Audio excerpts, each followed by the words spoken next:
Disclaimer: the following review contains spoilers for the episode in question and contains copyrighted material. This material is not owned by me, but by Hasbro Industries.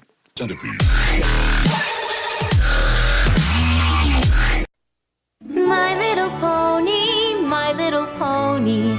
Ah, my little pony. Hey guys, Brony Vlogger, and it's time for the Episode 1 review. I know, I got this out so fast, but I don't care.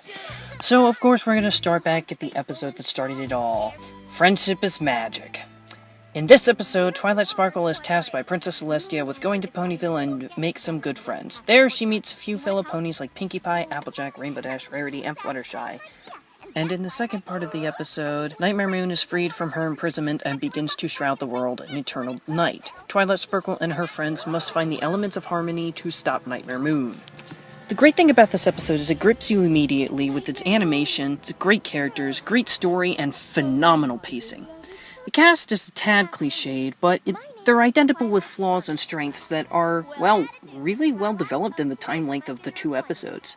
Episode 1 mostly focuses on identifying who the characters are, what their strengths and weaknesses are, while Episode 2 shows that the weaknesses can be overcome, as well as improving on what they have in strengths already.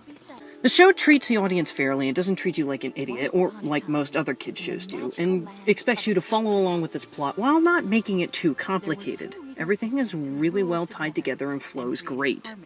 The animation and character design in this show is phenomenal, and you'll notice that right off the bat. With all the great design and animation and care to the backdrops and everything else, everything looks great. The brilliant pacing and the epic ending and moral really wraps up the show nicely, and yeah, it's phenomenal. It was a great way to start the show, and by God, I loved this episode. I've probably watched this one more times than I care to count, and truly, for anyone that's interested in this show, I would definitely reference them to this episode. I only have a few minor nitpicks about this episode because it's just so well put together and a great way to start the show. I mean, the show is just starting, so really not much can be really complained about. But what doesn't work? Well, in some cases the comedy doesn't work. Now, don't get me wrong, there are some cases where the comedy really does work. Like here. Well, it looks like your birds are back. So I guess everything's in order. Keep up the good work. Okay.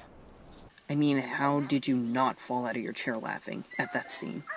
Everyone can relate to that, and that's what makes some of the comedy great. However, where some of the comedy fails is sequences like this.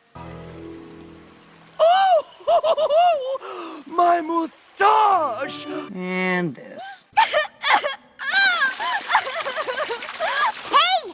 You know what this calls for? A party! It's times when the show remembers what it's supposed to be, and it's supposed to be originally a show for little girls. And, well, yeah, I mean, that was its target's audience to begin with.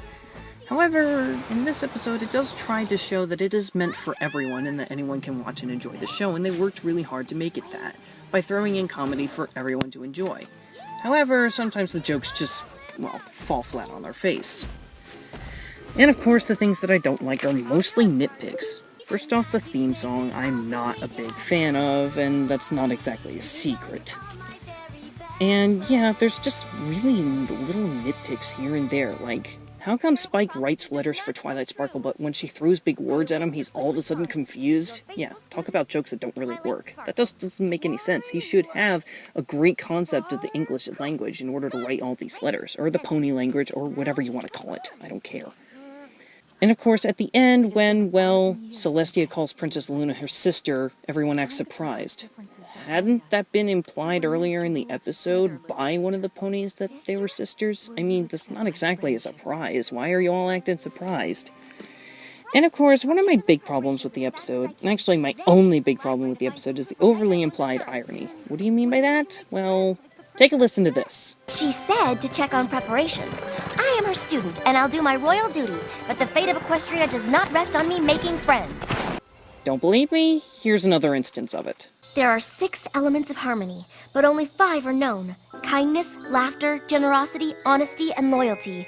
There's little things like that placed throughout the episode that I don't really like. I think it's just really obvious that it's trying to hammer in that, yeah, this is important. Or yeah, this is going to happen later. I don't really like that. But those are just nitpicks, and there are things that I absolutely love that, well, shine over the nitpicks. The first thing I absolutely love in this episode is Fluttershy. When I first watched this episode, I seriously thought Fluttershy was best pony. Why? Well, she was just a really likable character to begin with. First off, she was someone I could identify with. Maybe that's just a bias, but I'm just spitballing here. I really enjoyed Fluttershy's character, and her comedy seems to be the one that works the best, as I showed earlier. I like the references to other kinds of mythology, like the Manticore from Greek mythology. And doesn't everything in the Everfree Forest remind you of, like, the trials that Jesus went through in the desert with Satan? Just throwing that out there. I like the references to other mythologies and religion because it makes the show that much more credible, and it knows what it's talking about and is trying to treat its audience like it's an adult, which is great.